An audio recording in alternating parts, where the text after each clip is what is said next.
verse of the second surah, Surah Al-Baqarah. And it began like this.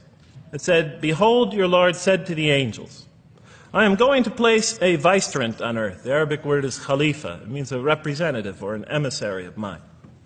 "I am going to place a vicegerent on earth." And they said, the angels said, "Will you place therein one who will spread corruption and shed blood, while we celebrate your praises and glorify your holiness?" And God said, He said, "Truly I know what you do not know." See, that's the verse that hooked me. That's the verse that caught my attention. That's the one that kept on making me read the story again and again and again.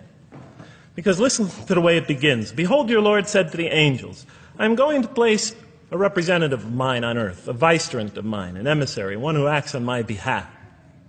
I thought, that's not the way it goes.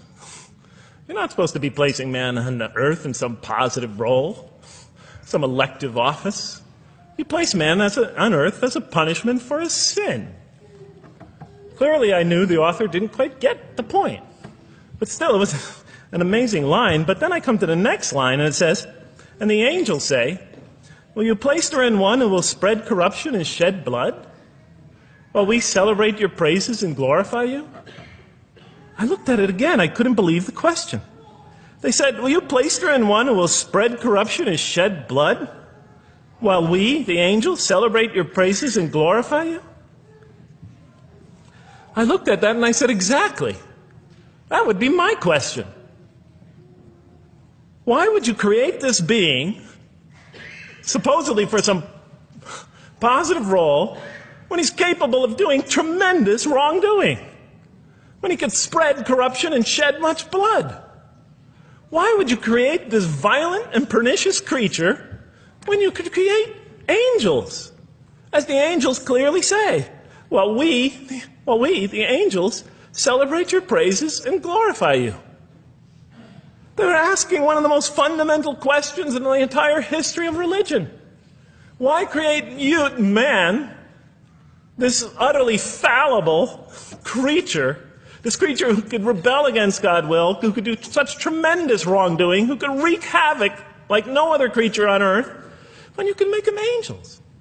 And look where the question is being asked. It's being asked in heaven.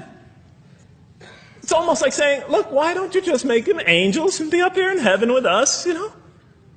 Why don't you just make them angels, pop them into heaven, he's fine. Why would you put him on earth where he could feel distant from you, where he can work out his worst criminal tendencies, act them out, feeling somehow independent and apart from you and free to do whatever he wants, when you could just make them angels and put them into heaven and make them perfectly submissive to your will? I looked at that question and said, that's my question.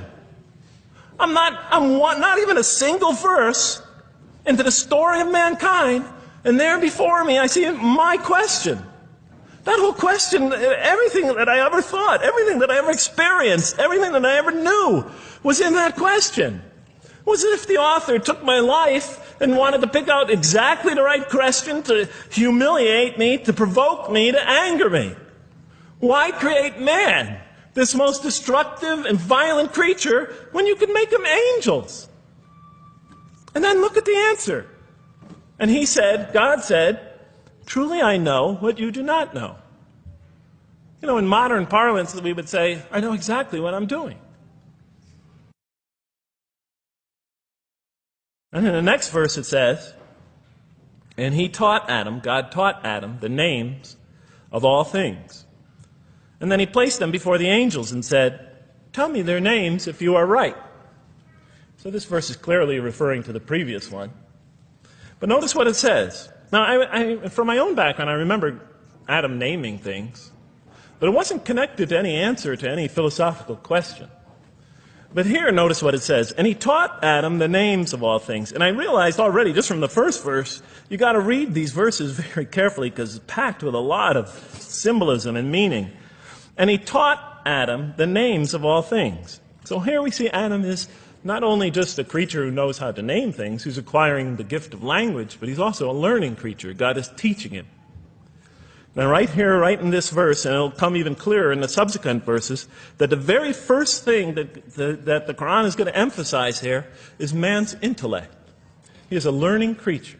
He is taught. And what is he taught? What is one of the great intellectual gifts he's given in response to the angel's question? The gift of language.